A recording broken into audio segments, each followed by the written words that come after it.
Economía en México.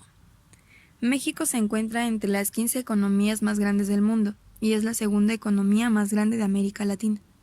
El país depende en gran medida de Estados Unidos, su mayor socio comercial y el destino del 80% de sus exportaciones. México es un país en vías de desarrollo con innumerables oportunidades de mejora y de negocio.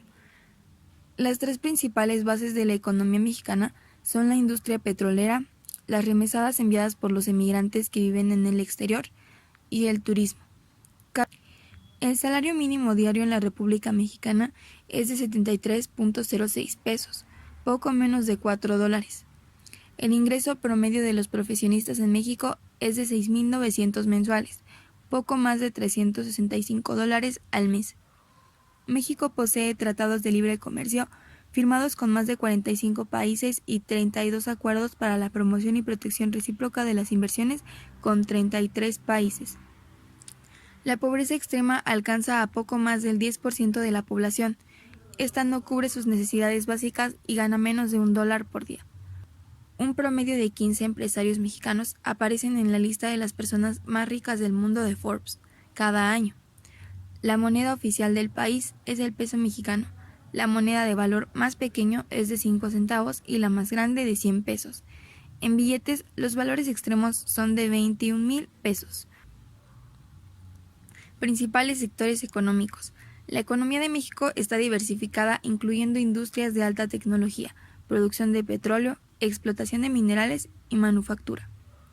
La agricultura representa el 3.42% del PIB de México y emplea a más del 12.97% de la población activa del país.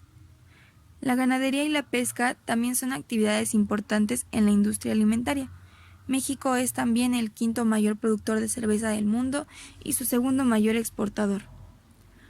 La industria emplea al 25.86% de la fuerza laboral y representa casi el 30.04% del PIB, según el Banco Mundial.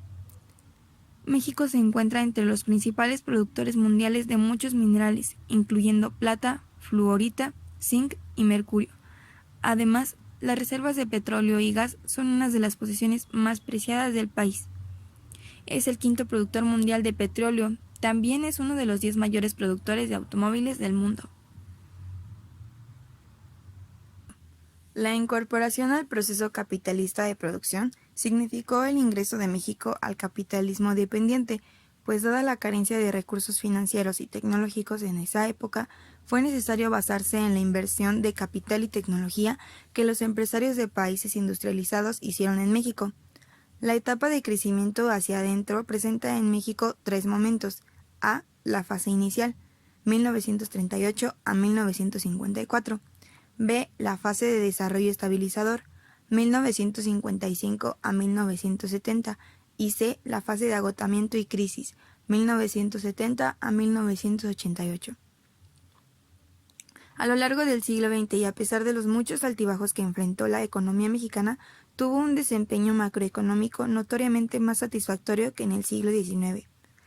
A partir del triunfo de la República y sobre todo del ascenso al poder del general Porfirio Díaz a fines de 1876, se inició un periodo de crecimiento que en gran medida se basó en la reinserción de México en la economía internacional, en la disminución de los costos de transporte y en el desarrollo del sistema financiero, que permitió reducir el costo del crédito.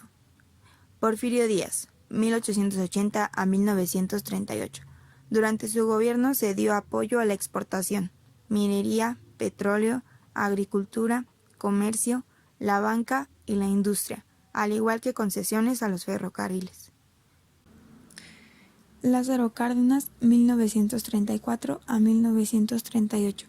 Aprovechó la coyuntura de los problemas de los países capitalistas y llevó a cabo la nacionalización de los ferrocarriles, petrolera y agraria con base en la Constitución de 1917. Gustavo Díaz Ordaz, 1964 a 1970. El llamado Milagro Mexicano fue el resultado de una serie de políticas con el propósito de detener la espiral precios-salarios. Se obtuvo la más elevada tasa de crecimiento y la más baja en inflación, y el tipo de cambio permaneció invariable, 12.50 pesos por dólar. Pero debido al movimiento estudiantil, el grupo en el poder perdió credibilidad, fase de agotamiento y crisis.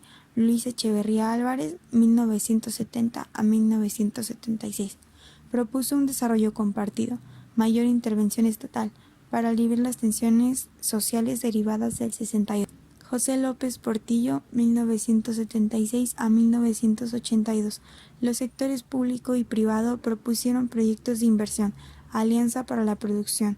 El auge del petróleo hizo pensar que éramos un país rico, pero al caer los precios internacionales del líquido, aceleró la fuga de capitales, y esto se cubrió con préstamos al exterior, lo cual llevó al país a endeudarse por encima de su solvencia. Miguel de la Madrid, 1983 a 1988. Se implementaron severas medidas, programas de estabilización, liberación comercial, etc. En 1987 la economía empezó a recuperarse, pero el derrumbe de la bolsa de valores del país volvió a estar en crisis. Para ello se firmó el Pacto de Solidaridad Económica firmado por los sectores empresarial, agrícola e industrial. Carlos Salinas de Gortari, 1988 a 1994. Se fundamenta que la economía de mercado es el camino más efectivo para promover el desarrollo económico de un país y su bienestar requiere de estrategias. En 1990 el gobierno anunció la privatización de la banca. Tuvo lugar la reforma monetaria que por decreto presidencial en enero de 1993 se suprimieron 3 ceros a los billetes y monedas. En Chiapas estalló la rebelión del Ejército Zapatista de Liberación Nacional. Ernesto Zedillo, 1994 a 2000, crisis más severa. Tuvo muchas repercusiones en la población mexicana, como la sobrevaluación del peso en relación al dólar, la insuficiencia del ahorro interno, el aumento de la cartera vencida de los bancos. El presidente de los Estados Unidos dirigió un paquete de rescate internacional, 51.759 millones de dólares, con el fin de que México negociara líneas de crédito a largo plazo. Como parte del acuerdo, dio una garantía de pago. Aceptó depositar hasta 7,000 millones de dólares en ingresos futuros por concepto de petróleo. En Vicente Fox, 2000 a 2006. De este gobierno se observó una tendencia hacia la pérdida de competitividad de la economía mexicana en los mercados externos. En conclusión, México es considerado un país capitalista, ya que está conformado por dos clases sociales antagónicas, los capitalistas y los obreros. El capitalismo es un sistema que acumula grandes cantidades de riqueza para unas pocas manos y problemas económicos al resto de la población, mejor conocido como esclavitud asalariada, donde las personas jurídicas y organizaciones se preocupan por el dinero, los pobres por la necesidad y los ricos por la ambición y codicia insaciable, ya que se valora más lo material, lo que termina posponiendo al hombre.